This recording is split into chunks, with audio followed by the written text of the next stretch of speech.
जी पहिली मुलगी इथं आली ती संचिता, नाव नोंदणी पहिली, त्यानंतर सकाळी पण आगमन पण पहिले झालेलं आहे, वेळेवर आलेले आहेत. तर संचिताचं या ठिकाणी जोरदार टाळ्या वाजवूया सर्वांनी. आणि बालगणातून पहिली कविता इथे संचिता सादर करीत आहे.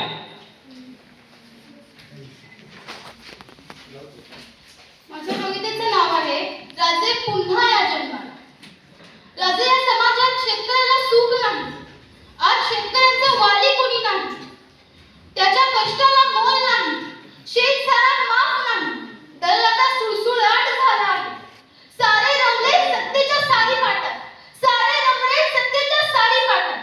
शेतकरी राजाला सुखी करायला पुन्हा या राजे, पुन्हा या. आज समाजात लेकीबाळी सुरक्षित नाही.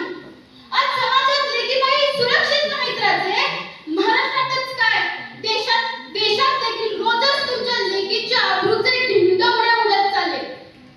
जेव्हा तुम्ही कल्याणच्या सुभेदाराच्या सुनेला आपल्या लेकीप्रमाणे सन्मान करून सुखरूप घरी पोहोचवला, जेव्हा तुम्ही कल्याणच्या सुभेदाराच्या सुनेला लेकीप्रमाणे सन्मान करून सुखरूप घरी पोहोचवला, तसाच तुमच्या आजच्या लेकीचा सन्मान करायला पुन्हा या राजे, पुन्हा या.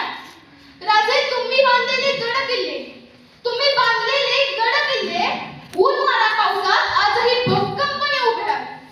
तुम्ही बांधलेले गड किल्ले आजही ऊन वारा पावसात भक्कमपणे उभे आहेत. पण आता एका वर्षापूर्वी बांधलेली ही इमारत कोसळून जाते. अशा भ्रष्टाचार